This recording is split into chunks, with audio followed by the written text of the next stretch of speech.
have the floor. Thank you. Mr. Chairman, distinguished delegates, ladies and gentlemen.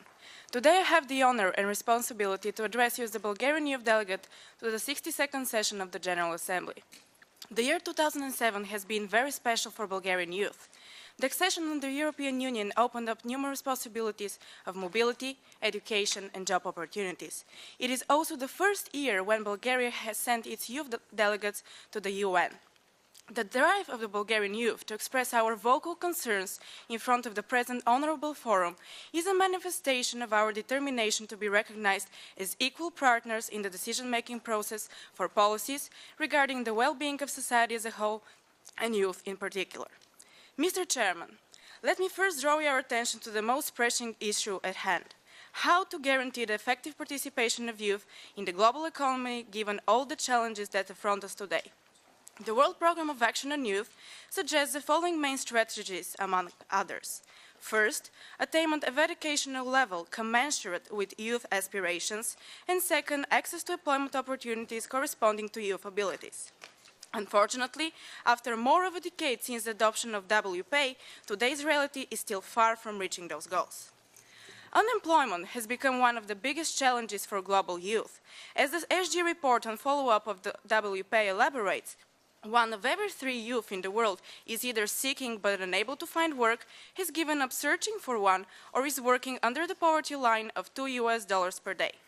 The gravity of this problem of the great influx of young people on the one hand and the deficit of decent work on the other justifies the fact that although youth constitutes only a quarter of the working age population, they still account for nearly half of the unemployed persons globally. Therefore, I call upon the member states that putting an end to the escalating juvenilization and feminization of unemployment is a matter of utmost priority. This worthy but challenging endeavor would be impossible to achieve without the full commitment of all respective stakeholders. Both the public and private sectors should undertake actions to provide for opportunities for self-employment, vocational training, poverty reduction, and job creation. An alternative way of fighting poverty and joblessness is the promotion of social entrepreneurship through support mechanisms such as trainings and financial solutions such as microcredit. I underline the importance that all youth, including persons with disabilities, indigenous, displaced, or refugee representatives, should be guaranteed equal access to seed funding and micro-entrepreneurship. Distinguished delegates, please keep in mind that the costs of microfinance are immaterial to the impact of empowerment and escape from poverty and marginalization. In order to unleash the potential of the youth in the global economy, young people should be provided with the necessary resources, capacities, and education. Although in recent years there has been progress of decreasing the number of illiterate youngsters, still universal primary education is not attainable. However, in today's knowledge-based and competitive economy, fulfillment of primary and even secondary education is not any longer a guarantee for a successful entry and development in the labor market. Therefore, it's essential for young people to have the opportunity to transition to quality tertiary education, develop relevant skills through non-formal and on-the-job training. In this respect, policy-shaping institutions should provide for effective means of matching the gap between skill supply and labor market demands. Last but not least, youth-led organizations should be given credit for fostering unique soft skills, which cannot be developed in the classrooms and which contribute immensely to the youth-to-adulthood and school-to-work transitions. Mr. Chairman, besides being the driver force of poverty reduction and modernization of education, youth should be recognized also as a reliable, committed partner in achieving international development strategies such as the WPA and the Millennium Development Goals. It is exactly now, once the international community has moved into the implementation stages of its development agenda, that there is a pressing need for decisive mobilization of the youth to become not only the main beneficiary, but also the main contributor of the programs. In this light, I strongly encourage the regularization of youth consultation mechanisms in regards to designing, implementing, and monitoring the progress of youth policies.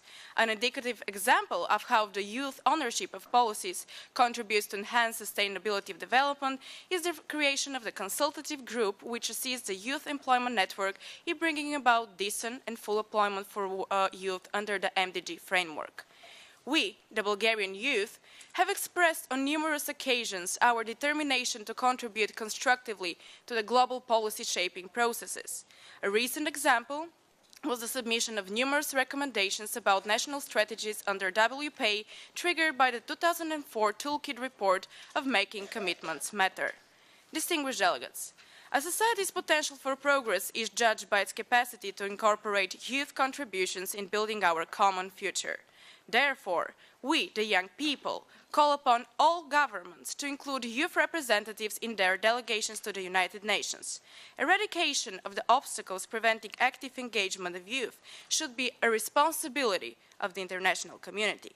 Thus, we commend the existence of the UN Youth Fund for support of innovative ideas, but meanwhile we urge that member states minimize its current limitations for allocating resources.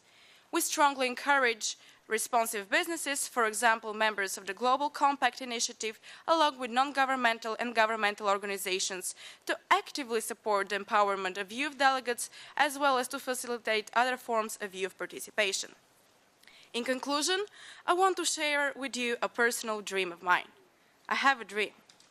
I have a dream that one day, in the foreseeable future, when my children and grandchildren ask me what I've achieved in my life, I will be able with clear conscience to reply that I've contributed to the empowerment of the life-sustaining force of the world, that is, the youth. Ladies and gentlemen, please be mindful of the fact that each and every decision you take in this high-level forum impacts not only you today, but also your children tomorrow. Distinguished delegates, let my dream and the dream of 1.2 billion young people come true by recognizing us as an equitable partner in development today. I thank you very much.